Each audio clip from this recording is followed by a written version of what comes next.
Open the link on the registration email sent to you, and it will direct you to the virtual conference user login portal. Kindly enter your email address and password on your received registration email.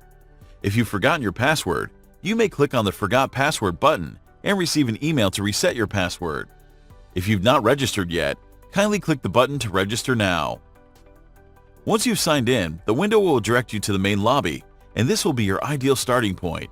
You may edit your profile by clicking on the profile icon in the upper right corner and the notification bell icon beside the profile icon, which serves as the notification for the latest announcement of the virtual conference. You can switch between halls with just one click on the lobby or by clicking the tabs on your dashboard's upper side without any hassle or long walks. Here in the auditorium, you'll attend live sessions in webinar format. Please take note of the following upon attending a session.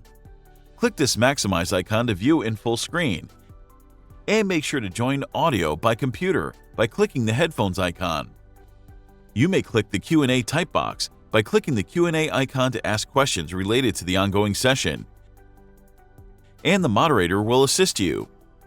Click the Leave Webinar button to leave the session. Our industry partners will showcase the latest devices, innovations, and interventional therapies in this unique virtual exhibition hall. Even the booth looks realistic and includes documents, videos, individual branding, and contacts. When you click the booth, you may check their services provided in the description box. At the information desk, type your questions and get your answers in real time from our online representatives. Speakers Lounge. This lounge is only for speakers and moderators. Lastly, the Networking Lounge for live chat through group and private chat rooms with other participants.